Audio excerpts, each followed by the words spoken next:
पिस्तौल से निकली हुई गोली अंधी होती है, दरमियान में आई एक मासूम बच्ची।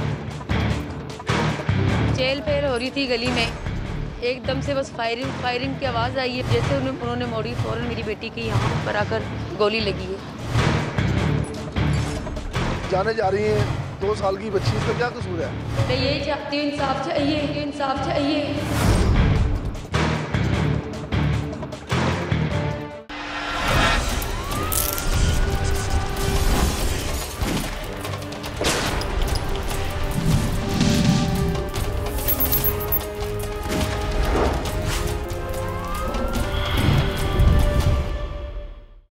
क्राइम सीन में जुर्म की ऐसी कई वारदातें आपके सामने आ चुकी हैं जिनमें किसी के पिस्तौल से चलने वाली गोलियों से बच्चों, बीवी या मुलाजिम के मरने के बारे में इत्तला दी गई।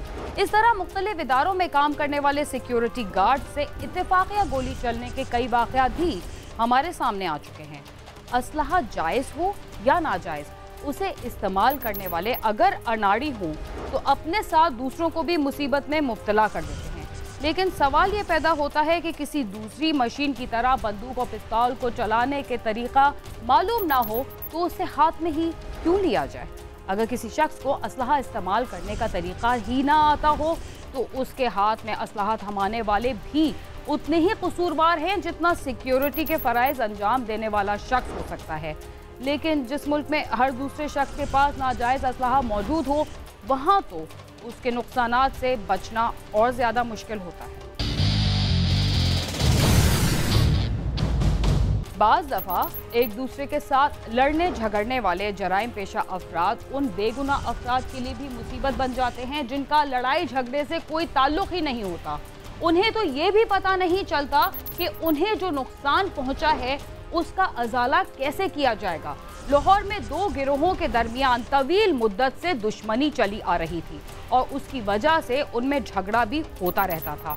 एक दिन ये झगड़ा घरों से निकलकर बाजार तक पहुंच गया और कुछ बेगुनाह अफराद भी उसकी जद में आ गए। आइए देखते हैं कि सरे बाजार एक दूसरे पर गोलियां चलाने का क्या नतीजा निकला। पिस्तौल से निकली हुई गोली अंधी होती है, दरमियान में आई एक मासूम बच्ची। चेल फेल हो रही थी गली में, एकदम से बस फायरिंग की आवाज़ आई है। जैसे उन्होंने मोड़ी, फौरन मेरी बेटी की यहाँ पर आकर गोली लगी है। जाने जा रही है 2 साल की बच्ची, इसका क्या कसूर है? मैं यही चाहती हूँ, इंसाफ चाहिए, इंसाफ चाहिए।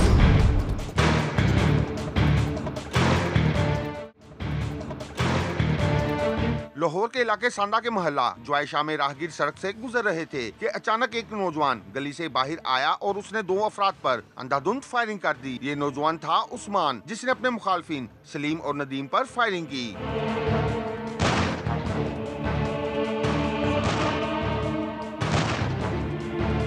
उस्मान की चलाई हुई गोलियों से बचते हुए सलीम और नदीम ने भी जवाबी फायरिंग कर दी। फायरिंग से वहां भगदड़ मच गई और लोगों ने जान बचाने के लिए दौड़ें लगा दी।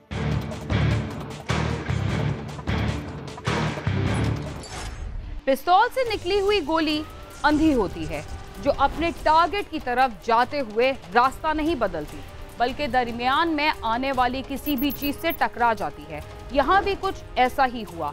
दरमियान में आई एक मासूम बच्ची और फिर वो हो गया जो नहीं होना चाहिए था। आइए देखते हैं उसका क्या नतीजा निकला। लोग जाने बचाने के लिए भाग रहे थे कि इसी दौरान एक गोली मोटरसाइकिल पर अपने वालिदैन के साथ जाती 2 साला मासूम बच्ची को जा लगी। बच्ची खून में लथपथ हो गई और मां की गोद में ही तड़प तड़प कर दम तोड़ गई। दोनों ग्रुप मौके से फरार हो गए। मेरी अम्मी का घर है, मैं यहाँ से अपने घर जा रही थी। रास्ते में चीनी और पत्ती लेनी थी और बच्चों को चीज़ ले रही थी मैं। हम बाइक पर ही थे, हम नीचे नहीं उतरे थे क्योंकि वहाँ पर और भी लोग खड़े हुए थे। तो कोई ऐसा माहौल नहीं था, बिल्कुल भी ना लड़ाई का, कुछ भी कोई नहीं था। चेल फेल हो रही थी गली में, एकदम से बस फायरिंग की आवाज़ आई है। वहाँ से लड़के भागे जो वहाँ खड़े हुए थे, वैसे ही वहाँ से लड़के भागे तो मेरे शोहर ने एकदम इतनी देर में उसने बाइक जैसे उन्होंने मोड़ी, फ़ौरन मेरी बेटी की यहाँ पर आकर गोली लगी है। वो मेरे पीछे थी, सामने मेरे दोनों बच्चे बैठे हुए थे। ये मेरा बेटा आगे बैठा हुआ था, इसके पीछे मेरी बेटी थी, मेरे शोहर बैठे हुए थे, उनके पीछे मैं थी, वो बच्ची मेरी गोद में थी। दोनों गिरोहों में काफी मुद्दत से दुश्मनी चली आ रही थी। जो आखिरकार इस वारदात का सबब बनी। आइए देखते हैं इस झगड़े की वजह क्या थी और मासूम बच्ची के गुस्सा का इस सिलसिले में क्या कहना है। पुलिस ने लाश पोस्टमार्टम के लिए भिजवाकर मुकदमा दर्ज कर लिया है। पुलिस ने दोनों ग्रुपों के 4 अफराद को हिरासत में ले लिया, मगर मरकजी मुलजम गिरफ्तार ना हो सके। पुलिस के मुताबिक इंस्टॉलमेंट पर सामान बेचने वाले मोहम्मद अकरम को कुछ अर्सा कबल कत्ल कर दिया गया था, जिस पर दोनों ग्रुपों में दुश्मनी चल रही थी। फायरिंग से कबल दोनों में झगड़ा हुआ, जिस पर उन्होंने असला लाकर एक दूसरे पर फायरिंग कर दी।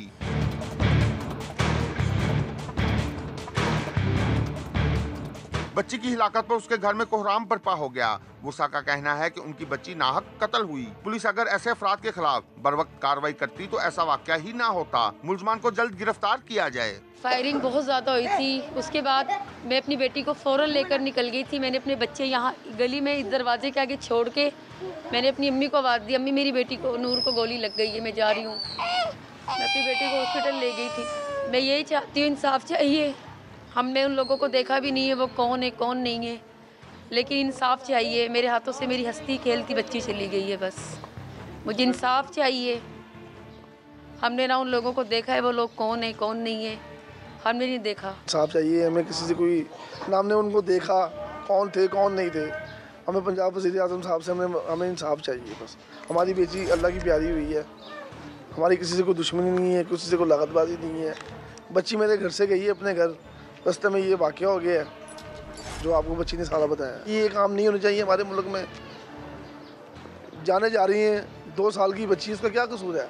उसने क्या देखा है? उस बच्ची ने किसी भी वजह से उसकी जान गई है। गुस्सा का कहना है कि मुलजमान को जल्द गिरफ्तार करके इबरतनाक इंजाम तक पहुंचाया जाए और ऐसे इकदाम किए जाएं जिससे मुस्तकबिल में ऐसे वाकयात रूनुमा ना हों। कैमरामैन इशफाक बासी के साथ आमिर शहजाद, समा, लाहौर।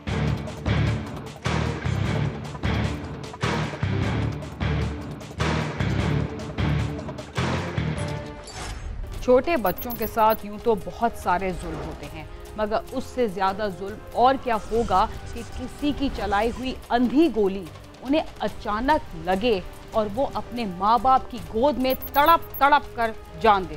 प्रोग्राम क्राइम सीन में वक्त हुआ एक मुख्तसर से वक्फे का, जिसके बाद हम दोबारा आपके साथ होंगे। तब तक आप समा के साथ ही। इसमें हगरी के अंदर इतवार बाजार लगता है, वहाँ पर ये गया, वहाँ पर मोटरसाइकिल ट्राई लेने के बहाने ही निकला और मोटरसाइकिल को उतार दिया था। रोडों पे हम लोगों ने कार्रवाइयाँ करी हैं और एक वारदात कही थी सदर में, वहाँ से 18 मोबाइल फ़ोन निकले थे और 2,47,000 रुपये नकद कैश निकले थे। 2 मोबाइल मिले थे पहले में, और दूसरे में एक मोबाइल में मिला था 4,000 रुपये, और तीसरे में कामयाब नहीं हुए थे।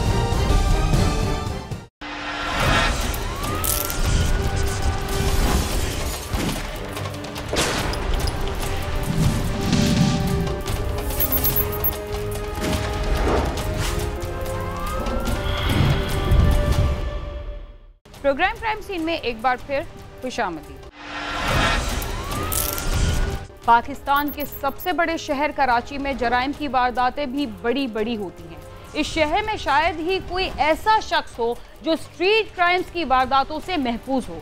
और अब तो परेशान हाल लोग जब मजीद परेशानी से बचने के लिए अपने साथ पेश आने वाले जराइम की रिपोर्ट दर्ज करवाने के लिए जाते हैं तो उसका कोई भी नतीजा सामने नहीं आता। इस शहर में अब पुलिस ने डकैती की वारदातों पर काबू पाने के लिए ये तरीका निकाला है कि रात को कारोबार ही ना किया जाए, ताकि इस तरह की वारदातों से निजात मिल सके।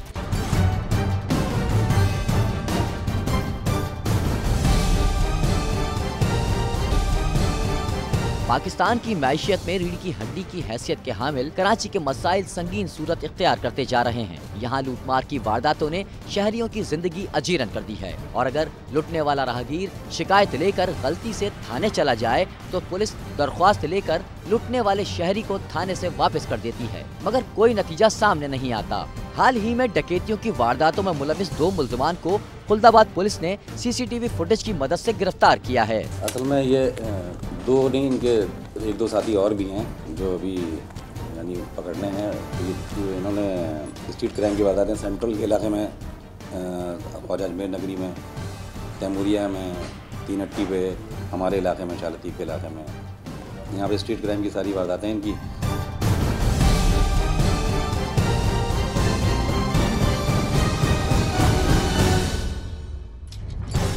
यूं तो सीसीटीवी की बेशुमार फुटेजेस ऐसी हैं जिनमें मुल्जिमान साफ दिखाई देने के बावजूद पुलिस उन तक नहीं पहुंच सकी, मगर इस वारदात में पुलिस ने सीसीटीवी की मदद से 2 मुल्जिमान को गिरफ्तार कर ही लिया। आइए देखते हैं ये मुल्जिमान कौन थे और उन्हें कैसे गिरफ्तार किया गया। पुलिस का कहना है कि गिरफ्तार मुल्जिम सुहेल ने 28 अगस्त 2018 को सदर में मोबाइल फोन शॉप में लूटमार की वारदात की थी। सीसीटीवी फुटेज में मुल्जिमान को वारदात करते साफ देखा जा सकता है। पुलिस के मुताबिक मुल्जिमान ने मोबाइल फोन शॉप से 18 मोबाइल फोन और कैश रकम लूटी थी। उसके अलावा ये जो इसमें सोहेल लड़का है वो 2017 में एक डकैती की वारदात हुई थी आउटलेट पे, तो उसके अंदर ये मफरूर था और सीसीटीवी की मदद से उसको हम लोगों ने पकड़ा।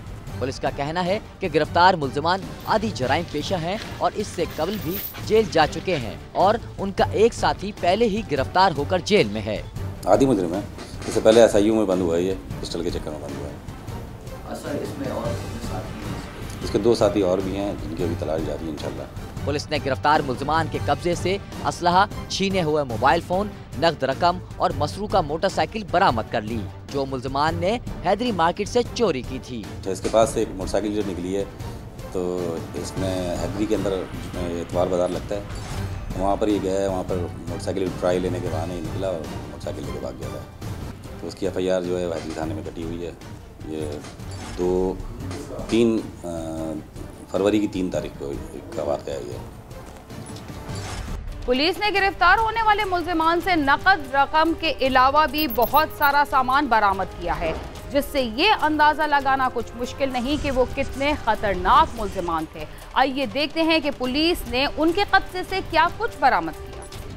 गिरफ्तार होने वाले मुल्जिम ने वारदात का एतराफ़ करते हुए बताया कि उसने अपने साथी के साथ मिलकर वारदात की थी। उसका साथी पहले ही गिरफ्तार होकर जेल में है और गिरफ्तार होने वाला मुल्जिम इस वारदात के बाद से मफरूर था। हमारे कुछ जैसलमेर शायद नंबर ट्रेस हुआ है हमारा, शायद किसी इन्फॉर्मर ने टच दी थी, हमें गिरफ्तार किया गया घर से और रोडों पे हम लोगों ने कार्रवाइयाँ करी हैं। चलते हुए रोड के ऊपर वारदातें करी थी और एक वारदात करी थी सदर में मोबाइल मार्केट ओप्पो की दुकान पर।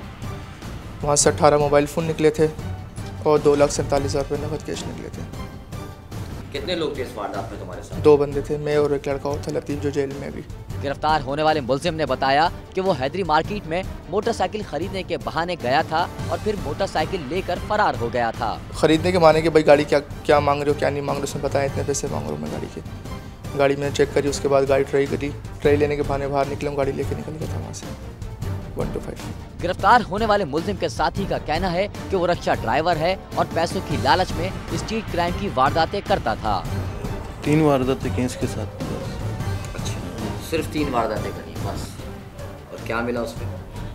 2 मोबाइल मिले थे पहले में और दूसरे में एक मोबाइल में मिला था 4,000 रुपये और तीसरे में कामयाब नहीं हुए थे, निकल गए थे। इसमें हिस्सा कितना मिला तुम्हें? मुझे तकरीबन 8-10 हज़ार रुपये मिले होंगे। 8-10 हज़ार? जी। मतलब किसी का फ़ोन छीनते हो तो कोई मतलब तुम्हें एहसास नहीं है किसी का फ़ोन छीन रहे हो, पैसे छीन रहे हो, कोई तुम्हारे छीन कर या क्या करोगे? नहीं, एहसास तो है इस चीज़ का, लेकिन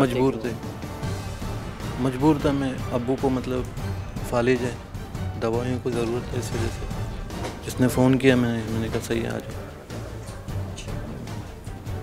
कितने अरसे से कर रहे हो? नहीं, अभी कल ही ये 1 महीना हुआ है। वैसे काम काज नहीं है कोई? नहीं, रिक्शा चलाया था कि भाड़े का। अच्छा। तो उसमें पूरा नहीं हो रहा था। हुक्काम की वजाहतें और जराइम की सरकोबी के लिए किए जाने वाले इक़दामात के दावे अपनी जगह, लेकिन हकीकत यह है कि कराची में जराइम की शरह में गैर मामूली हद तक इजाफा हुआ है। पुलिस को मालूम होना चाहिए कि उन्हें ये वर्दी शहरियों की हिफाजत के लिए दी गई है, मगर काली वर्दी के खौफ से आम शहरी अब जराइम की रिपोर्ट कराने से भी डरते हैं। कैमरामैन नईम खान के साथ खुर्रम गुलजार, समा, कराची।